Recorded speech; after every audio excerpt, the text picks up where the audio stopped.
Hello बच्चों, let's see the question.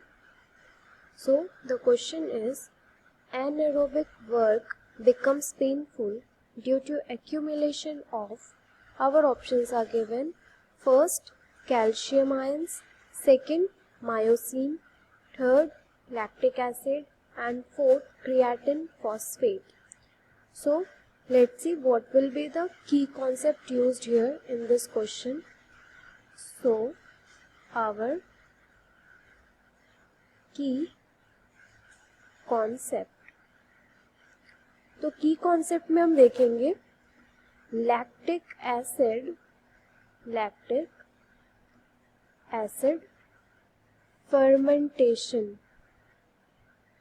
Fermentation. तो हमारे बॉडी में कभी भी अगर रेस्पिरेशन होता है तो रेस्पिरेशन दो तरीके के हो सकते हैं। जब हमारी बॉडी को ऑक्सीजन अवेलेबल होगा, ऑक्सीजन प्रेजेंट होगा, मतलब अवेलेबल होगा, तो उस केस में वो परफॉर्म करता है एरोबिक रेस्पिरेशन। उस केस में क्या होगा? Aerobic respiration.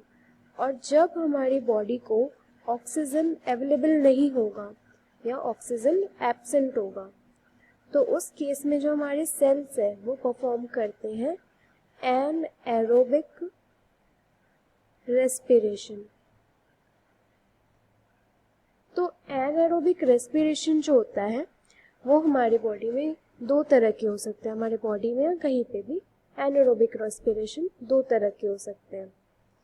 देखते हैं यहाँ पर एनएरोबिक रेस्पिरेशन। एनारोबिक रेस्पिरेशन हो जाएंगे दो तरह के। एक हो जाएगा एल्कोहलिक फर्मेंटेशन। एल्कोहलिक फर्मेंटेशन में किसका फॉर्मेशन होता है?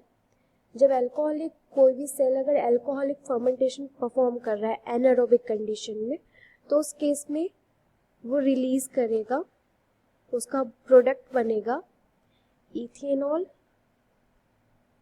Plus CO2। तो एल्कोहलिक फर्मेंटेशन में इथेनॉल प्लस CO2 का फॉर्मेशन होता है। अब दूसरे तरह का एनारोबिक रेस्पिरेशन कौन सा होता है?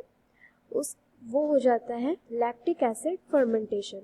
इसी को हम कहते हैं लैक्टिक एसिड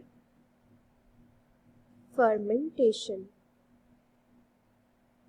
तो लैक्टिक एसिड फर्मेंटेशन में उसका जो प्रोडक्ट बनता है वो होता है लैक्टिक एसिड। और ये लैक्टिक एसिड फर्मेंटेशन हमारा कहाँ पे परफॉर्म होता है? ये प्रोसेस लैक्टिक एसिड फर्मेंटेशन जब हम बहुत विग्रस एक्सरसाइज करते हैं, उस केस में जब हमारी बॉडी को ऑक्सीजन की कमी होने लगती है तो उसके सेल्स परफॉर्म करते हैं लैक्टिक एनारोबिक रेस्पिरेशन। और एनारोबिक रेस्पिरेशन के रिजल्ट में वहाँ पर लैक्टिक एसिड फर्मेंटेशन होता है जिसका प्रोडक्ट बनता है लैक्टिक एसिड। और लैक्टिक एसिड हमारे मसल्स में एक्यूमुलेट हो जाते हैं, एक्यूमुलेट इन मसल। और जब ये मसल में एक्यूमुलेट हो गए तो उस केस में फिर ये क्रैम्प्स प्रोड्यूस करते हैं हमारे बॉडी में, हमारे मसल्स में, जो कि बहुत पेनफुल होता है।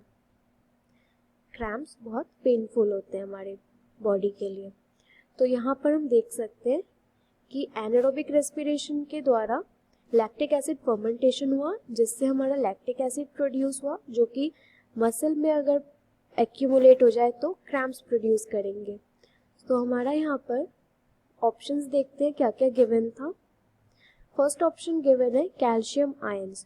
तो यहाँ पर कैल्शियम आयंस तो कॉन्ट्रैक्शन में हेल्प करता है मसल के, तो ये आंसर नहीं हो जाएगा।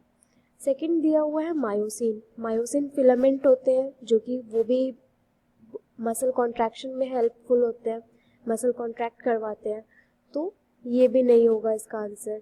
थर्ड गिवन है लैक्टिक एसिड, तो ये हमारा करेक्ट आंसर है।